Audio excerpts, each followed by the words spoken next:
Good evening. You're watching the news at 7:30 on ATV. I'm Raymond Yeung. And I'm Joyce Wu. Here's a look at tonight's top stories.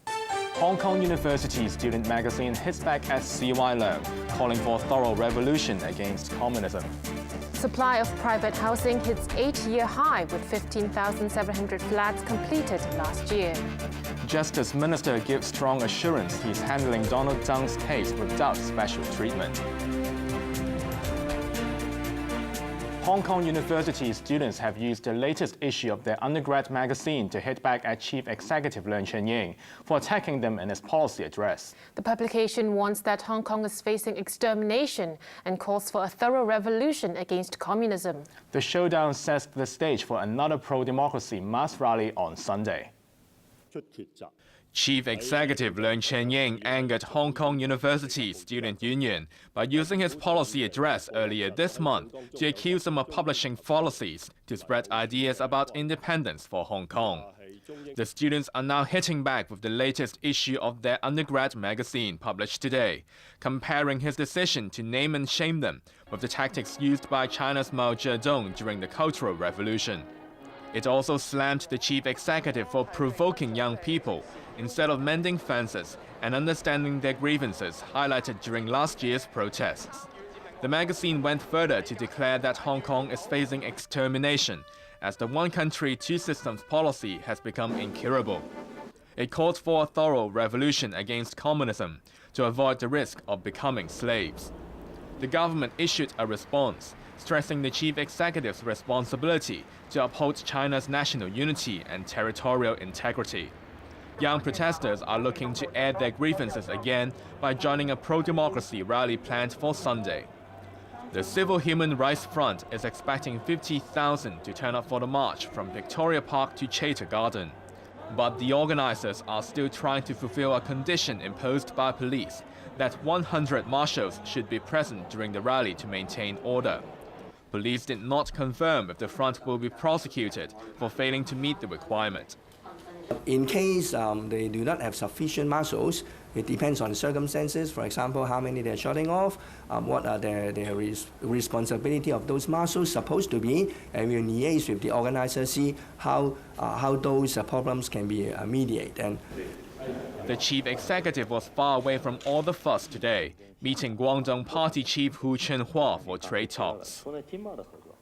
The supply of private housing has hit an 8-year high, according to the latest government figures. The number of completed flats rose to 15,700 last year, an increase of 89% over 2013. ATV's An Chang reports. The private property sector is showing an encouraging trend, according to the latest figures released by the Transport and Housing Bureau today. The number of private flats under construction rose 23%, from 14,100 units in 2013 to 17,300 last year, the highest since 2012 and second highest in the past 10 years. Some 3,400 flats were started in the last quarter, 100 fewer than the number for the same period in 2013, but it was still more than double the amount in the third quarter. More significantly, the number of completed flats rose 89%, from 8,300 in 2013 to 15,700 last year, the highest since 2006. The fourth quarter showed a significant drop, with 3,500 units built, 25% down from 4,700 in the third quarter. There are still 6,000 completed units left unsold, which will be factored in the government's estimation that the supply of private homes for the next 3 to 4 years will rise to 74,000.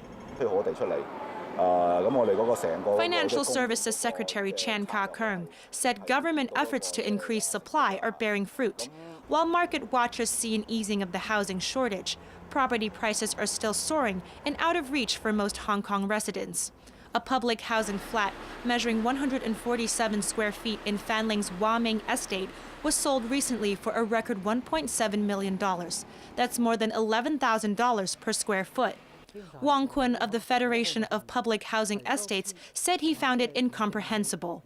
When asked whether the government would introduce more measures to curb speculation and ease surging prices, especially for small flats, Chan would only say the situation is being monitored, but he warned home buyers to consider the risks. An Chang, ATV News. Justice Minister Yeung has defended the amount of time it's taking the government to decide whether to prosecute former Chief Executive Donald Leung for improper conduct in office. Yeung is insisting it's a genuinely complicated case, and there's no question of the government deliberately sitting on it to protect Leung. ATV's Wong reports.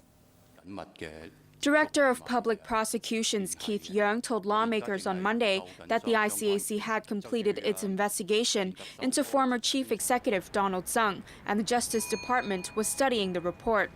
There's been widespread concern about why it's taking so long to decide whether Leung should be prosecuted for improper conduct in office. The anti-graft agency began investigating him 3 years ago, acting on complaints that Leung had accepted favors from his tycoon friends and spent taxpayers' money lavishly during his trips overseas as chief executive. But Justice Secretary Yeung told ATV's Newsline there's no question of deliberately delaying the case because of how sensitive it is. He insisted the government is handling it sincerely and fairly, but it's genuinely taking time. You cannot simply judge the complexity of the case by reading what you can see from the public media.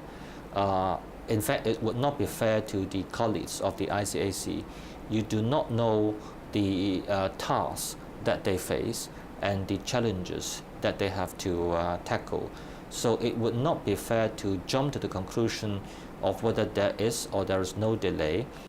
But the Justice Minister refused to reveal exactly when his office received the ICAC's investigation report, which would indicate whether the government has really been sitting on it. I mean, I can understand people who are not involved would say, well, how come it takes, say, 1 year, 2 years, 3 years? But if you are involved in the process, and if you are tasked to go through all those documents, perhaps you will say, can I have more time? Yeung cited the corruption trial of former Chief Secretary Raphael Hui, a friend of Donald Leung's, as proof that complicated cases take time, but justice is served in the end. You can watch the full Newsline interview on Sunday night at 8 here on ATV World. Wong, ATV News. A Sha Tin magistrate has refused to give ATV more time to respond to 76 summonses against the company and its executive director for failing to pay staff wages on time.